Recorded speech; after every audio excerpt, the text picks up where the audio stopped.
प्रत्येक शेतकरी इमर्जन्सी मधून घ्या चलताना आपल्या शेतात खते गोदा आणि त्याच्यामध्ये निधी मिळेल. आता रेशीमचे बऱ्यापैकी अनुदान शासन देत आहे, त्याच्यामध्ये मला वाटतं आता 9-10 शेतकरी रेशीममध्ये पण ते क्लस्टर बनवलं पाहिजे. मला काय वाटतं की आता स्कॅटर्ड वे मध्ये रेशीमची घेऊ नका, त्याच्यामध्ये फायदा कमी आहे. तुम्ही त्याच्यामध्ये एक समूह गट तयार करा की आता आम्ही 10 शेतकरी, आता आमची एवढं जमिनी आहे, आम्ही 10 शेतकरी एक गट बनवू. रेशीममध्ये फार चांगला तुम्हाला मोबदला मिळेल. त्याच्यामध्ये आम्ही त्या दिवशी गेले होते, चांगल्या प्रमाणे जर तुम्ही ट्रेनिंग घेऊन आला तरी दर महिना तुम्हाला जवळपास 50,000 ते 1 लाखाची त्याच्यामध्ये उत्पन्न आहे. 50,000 कमी म्हणतोय, 1 लाखापर्यंत जाऊ शकते.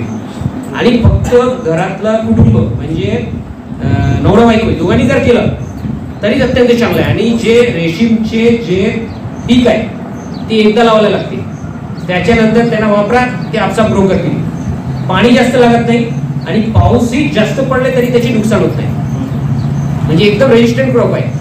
मी असं नाही म्हणतो तुम्ही आता जे करतात ते बंद करा, तसं नाही, पण डायव्हर्सिफिकेशन करायला पाहिजे. एक क्रॉपवर आधारित जर राहिले, एक पीक जर आधारित राहिले तरी ते म्हणजे प्रकृतीच्या जे नियम आहे त्याच्यावर तुम्हाला भरोसा ठेवून ते चालणार नाही. ठीक आहे ना. कारण आता पाऊस कधी येऊ शकते. आता तुम्हाला सगळ्यांना माहिती आहे प्री मॉन्सून मध्ये एवढा पाऊस पडले, बरेचसे नुकसान झालं बरं का. तर तसा त्या पद्धतीने करा. आणि मनरेगाचे पण रोजगार हमीचे जास्तीत जास्त वापर करा.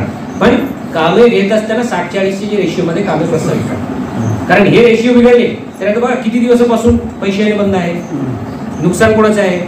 व्हिडिओचे आहे की जिल्हा परिषदेचे आहे? आपलंच आहे. तर तसं गाव बनवून एक ठराव घ्या की बाबा आम्ही 60-40 रेशिओमध्ये बसूनच काम, बऱ्यापैकी काम होऊ शकते. शेततळे होतोय, सगळे काम होतोय. आता फळबागाचे आता मास्टर काढायला काही हरकत नाही बरं का. तर फळबागाचे काम घ्या. घरकुलाचे प्रत्येक घरकुल लाभार्थ्याला 28,000 रुपये मिळतोय एमआरजीएस मध्ये, रोजगार हमीमध्ये. हे म्हणजे एमआरजीएसची 4 हप्ता हे बघून 28,000 रुपये मिळतोय.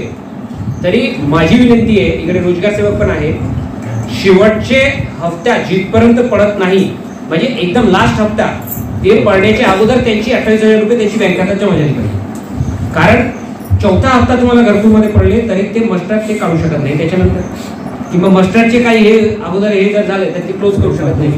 तरी त्याची ताळमेळ पण आवश्यक आहे.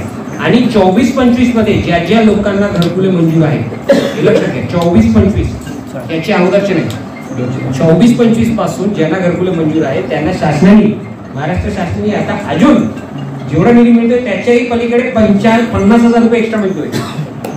ते तुम्हाला जे 4था हप्ता आहे अगोदर 5,000 रुपयाची होती, सगळ्यांना माहिती आहे.